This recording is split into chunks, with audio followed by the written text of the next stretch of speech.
Megaman X7.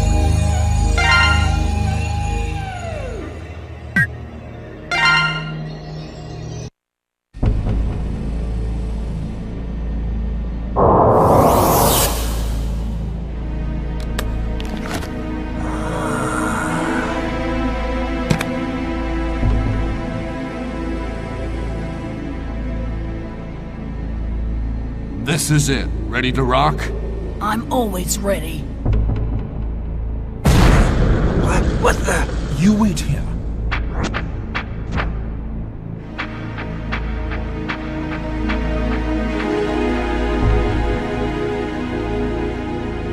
I guess you've heard of Red Alert.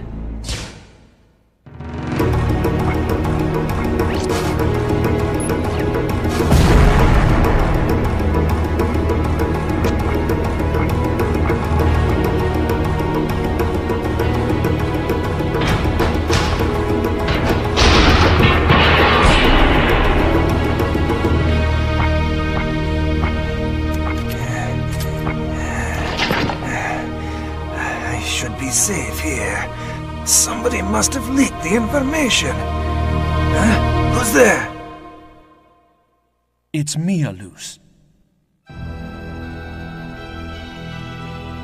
It was the perfect plan. How did they find out?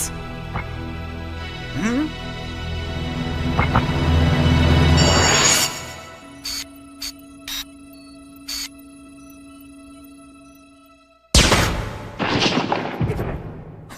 You're not very sharp, are you?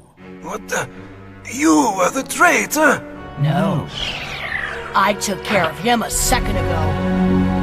What happened? How did you do that?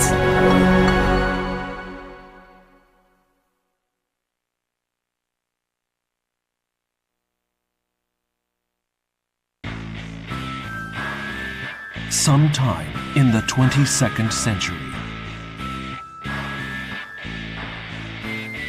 Thanks to the Reploids, even the most devastated regions were set back on the road to recovery. But crimes perpetrated by Mavericks were on the rise. The Maverick Hunters was the official organization that responded to incidents involving Mavericks. One of the veteran members, X, began having second thoughts about the group's forceful methods.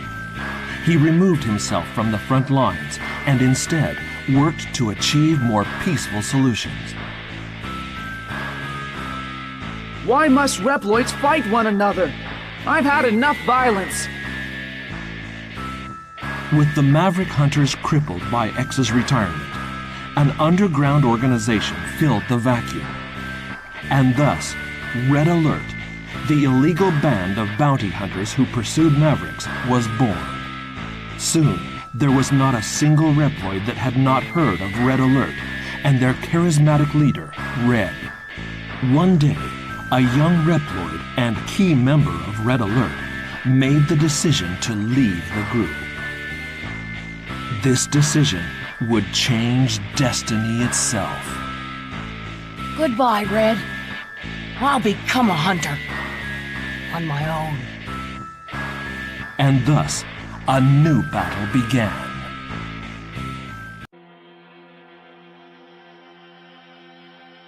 Oh boy. Welcome everybody to the Mega Man X7 Let's Play. Oh boy, what a doozy I have for you today. Yep, now we're playing this atrocity of a Mega Man X game, finally. Yeah, it took me a while to actually get footage for this game, actually. But thankfully, the PlayStation 2, it can be hard to record footage every now and then, but, I was at least patient enough to get it, at least, so, yeah, so now that X7 is finally here, we're introduced with a new character. We have Axel, who apparently thinks, according to that opening cutscene, yeah, nice voice acting there, Capcom. Yeah, apparently according to that opening cutscene, apparently Axel was online with Red Alert, a group of vigilantes who basically, I'm assuming they're like, they're rebels, actually. They're not good guys or bad guys, I mean, they're more like bounty hunters when you think about it. So, long story short, apparently Axel, just decided just to go off on his own, obviously. So now Axel's on the run, obviously. So, that's why we're in this stage, obviously. And obviously, the mysterious person who's talking to us, who's navigating for us, it's Alia, obviously. Let's be honest. And unfortunately, in this game, the Alia texts are more annoying than they were in X5. I mean, I know in X5 you could just button mash just to get rid of the conversation, but unfortunately in this game, thanks to the slow text boxes, you can no longer do that. I mean, you can still button mash, but not to the extent of X5. So yes, obviously, Mega Man X5, obviously the main feature of this game is that it's a 3D game. And for a lot of people, that's the one downfall about this game, that it's in 3D. The controls, the controls feel okay. It's just that the gameplay, the style, it just feels so sluggish. It's like when you're running or dashing, it feels like you're running on mud or something like that, if you get that analogy. It doesn't even feel natural that you're going that fast. It wasn't until X8 where they finally fixed that feature, but yeah, we'll talk more about X8 when we get to that LP. Yeah, so obviously right now with Axel, we have this trial room right here where you have to auto-lock in order to proceed. It's just basically teaching the mechanics of how to use your weapons, and there you go. Alright, yeah, so apparently Axel's on the run, obviously. So he's being hunted down, obviously, obviously by somebody, obviously. We're not sure who it is yet. Yeah, so, like I said, I mean, whenever you have, plot, I mean, I will try to explain the best I can, but that's what we have the cutscenes for. That's always been my forte.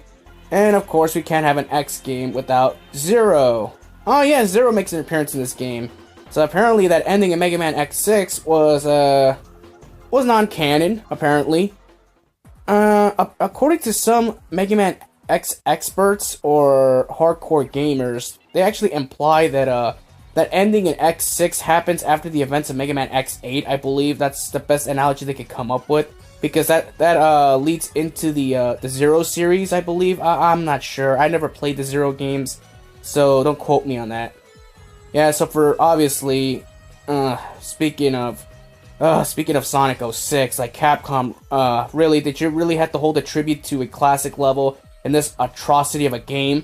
Yes, now we're going back to Central Highway, which was introduced in X1. The only difference was that Zero wasn't playable in that game.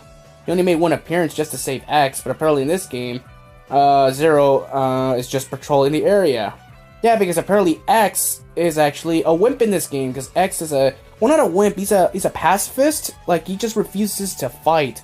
Like, X has just had enough already after 6 games, this and that. Like, like, what's the point? He just requests for peace. It's never gonna happen, so what is the point? you know, you're just hurting, and he's just hurting people, and it's just like X, obviously, he just has a desk job, obviously, at the HQ, so Zero, obviously, is still the same S-Class Hunter that he is. Yeah, so obviously, unfortunately for Zero in this game, he doesn't control like he did in the classics. You can't spam the Z-Saber, unfortunately, so you can't chain combos, so it's kind of a downfall. And his Z-Saber is more like a lightsaber attack, so you can't pull combos, but it does do some incredible damage, especially when you get upgrades, chip upgrades later down the road.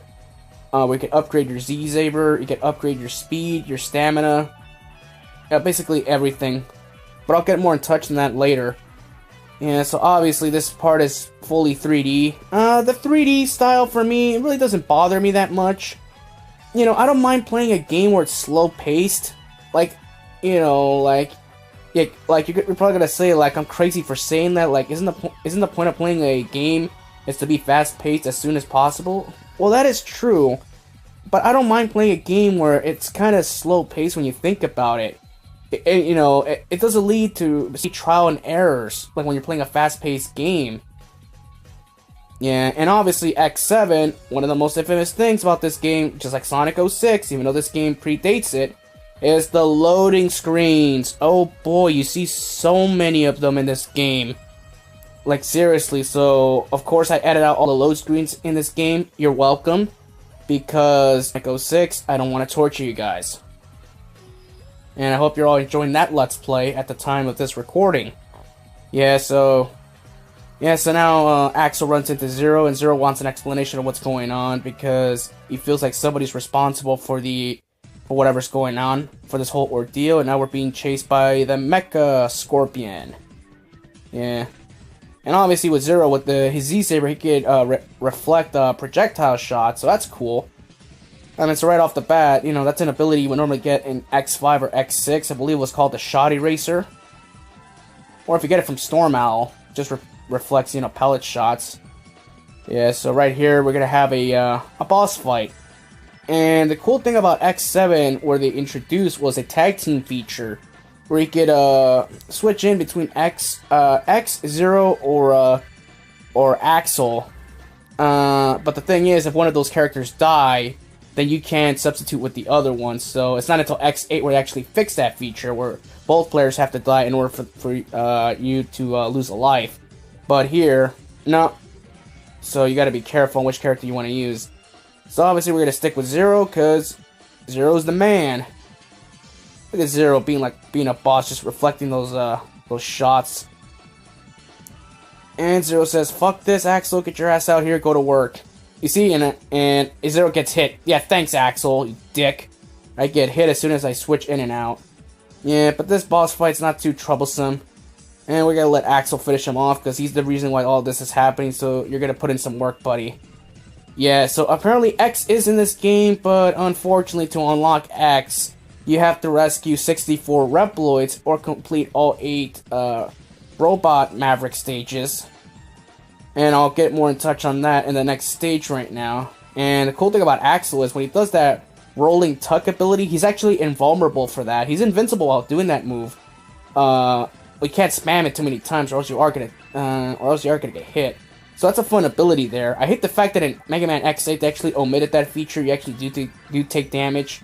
But in this game, take it to your advantage. So Axel, his main primary attack is just using his guns, which is cool. Something unique. Alright, we're done with that. We'll see you in the next area. Later.